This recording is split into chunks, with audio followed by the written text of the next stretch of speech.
사람이 살아가는 데는 가치가 중요합니다. 결혼은 할지 말지, 애는 낳을지 말지, 종교는 믿을지 말지 등등 말이죠. 심리학은 이러한 가치에 대해서 답하는 학문이 아닙니다. 이렇게 살아라, 저렇게 살아라, 너 자신부터 알아라, 이런 말을 하는 것은 철학입니다. 심리학은 인간이 어떻게 살아야 하는가가 아니라 인간이 어떻게 살아가고 있는가, 즉 인간의 행동과 마음이 보이는 그 현상 자체에만 관심을 둡니다. 마치 돌멩이를 연구하는 과학자들이 이 돌멩이가 딱딱한가 저 돌멩이가 딱딱한가 한번 비벼보자. 역시 다이아가 제일 딱딱하구나. 이럴 때 부드러운 게 좋은 거다, 딱딱한 게 좋은 거다 라고 가치를 부여하지 않고 연구하는 것처럼 심리학자들도 인간이 보이는 다양한 행동과 심리를 어떤 가치 판단 없이 광물학자들이 돌멩이를 비비듯 연구해 갑니다. 가령 5살밖에 안 되는 어린아이들 10,000명을 나눠서 한쪽은 성품 기술이라는 것을 배운 쪽, 그리고 다른 한쪽은 이 성품 기술을 배우지 않은 쪽, 이렇게 나눈 후 20년이 지나 이 아이들이 25살 성인이 되었을 때 이 아이들이 받는 연봉을 한번 비벼보자. 그러니까 이 아이들 중 일부만 어릴 때 이 성품 기술이라는 것을 배웠는데 그게 이 아이들이 청년이 되어서 세상에 랜딩할 때 자신들이 받는 초봉에 도움이 되는지 한번 비벼보자. 이런 심리학적인 연구를 할 때 연구자들은 우리 부모님들처럼 얘야 초봉이 많아야 좋다, 적어도 좋다, 이런 가치 판단에 대한 이야기를 하지 않습니다. 그냥 품성 기술이라는 것이 초봉에 영향을 주나 안 주나 그 관계만 연구할 뿐입니다. 그런데 이렇게 가치 중립적으로 인간 현상을 연구하는 심리학이 가지는 매우 중요한 특징이 하나 있는데요. 그건 심리학은 돌이 아니라 그 돌을 깎는 인간에 대한 연구다 이런 것 같이 심리학 본연의 주제적 특징 말고 또 심리학이 가지는 매우 중요한 특성인데요. 이게 심리학을 소개할 때 충분히 강조되고 있지 않는 것 같아서 여기서 확실히 짚고 넘어가겠습니다.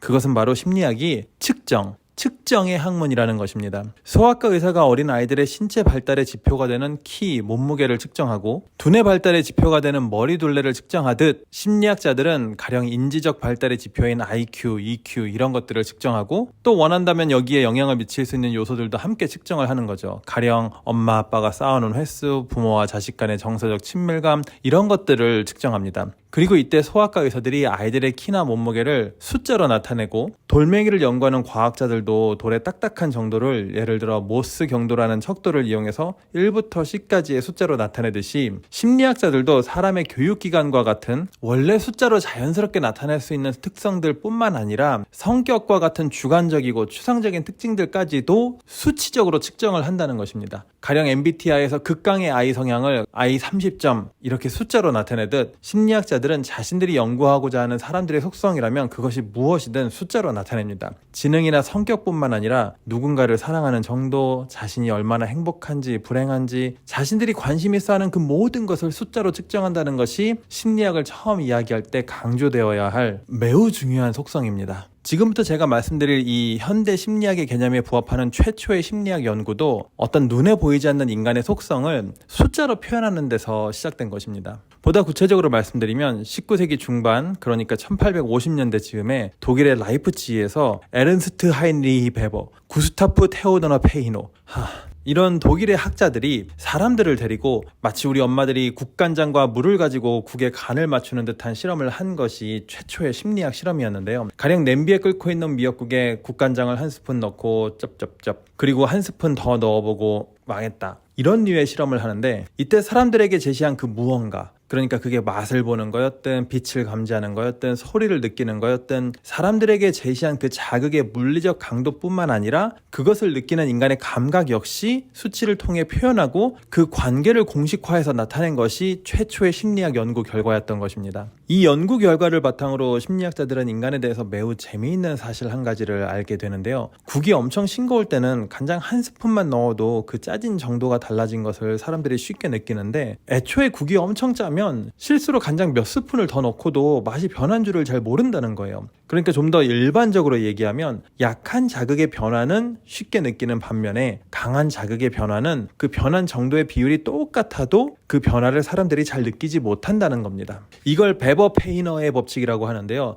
마치 제가 저희 부인에게 예나 지금이나 똑같은 사랑을 주고 있는데, 어쩌면 더 커진 사랑을 주고 있는데, 예전에는 저희 부인이 그걸 고마워 여보 이렇게 받아들이다가 지금은 제가 주는 사랑을 전혀 느끼지 못하는 것과 똑같죠. 뭐 저도 마찬가지입니다. 학생 때는 100만 원 조금 넘는 돈 받고도 잘 살았는데, 그리고 그게 조금만 돈이 올라도 많이 오른 것 같이 느껴졌는데, 지금은 예전에 비하면 훨씬 많은 돈을 받고 있지만 요즘엔 월급이 어느 정도 점프가 일어나도 뭐 크게 오른 건지 안 오른 건지 잘 느끼지를 못합니다. 자, 이제 앞서 말씀드렸던 최초의 심리학 연구에 대한 어떤 배경을 조금 말씀드리면서 오늘 이야기를 마무리할 텐데요. 최초의 심리학 연구가 인간의 감각 능력을 수치적으로 측정한 데서 시작된 것은, 그리고 독일에서 시작된 것은 당시의 유럽 문화를 고려해보면 매우 자연스러운 결과라고 할 수 있습니다. 이때 유럽 사람들은 눈에 보이지 않는 작은 것의 측정에 열광했는데요. 가령 아까 말씀드린 베버 페이너가 최초의 심리학 실험을 했던 1800년대 초중반 유럽에서 어떤 작은 것들에 대한 하지만 위대한 측정이 이루어지고 있었냐면, 이탈리아에서는 아보가르도가 기체 속에 있는 분자의 수를 측정했고, 프랑스에서는 콜롬이 전류 속 전하의 크기를 측정했고, 독일에서는 슐라이덴과 슈반이 우리 몸을 구성하는 세포를 측정하고 있었습니다. 이러한 영향을 받아서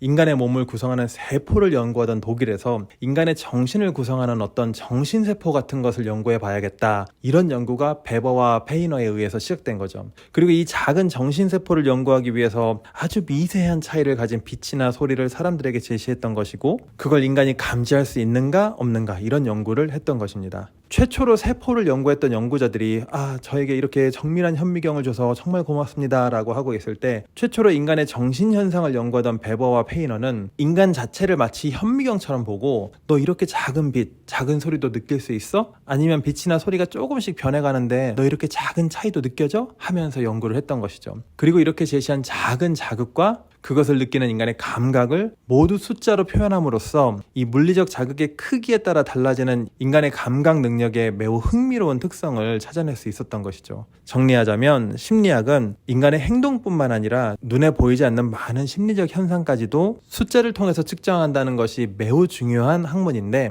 바로 이 점이 심리학을 과학의 한 분야로 만들어주는 속성이기도 합니다. 돌멩이를 연구하는 자연과학, 세포를 연구하는 생명과학과 더불어 인간 사회의 다양한 현상을 연구하는 사회과학의 대표적 학문으로서 심리학을 만들어주는 특징이 바로 이 심리학의 측정 중시 경향입니다. 앞으로도 심리학에 관한 유용한 이야기를 많이 전해드릴 테니 일상에서 사용할 수 있는 구체적이고 실용적인 심리학에 관심이 있으시다면 수시로 올라오는 영상 편하게 보실 수 있도록 구독 눌러보세요. 감사합니다. 이상 케네스 대학의 실험심리학자 정경훈이었습니다.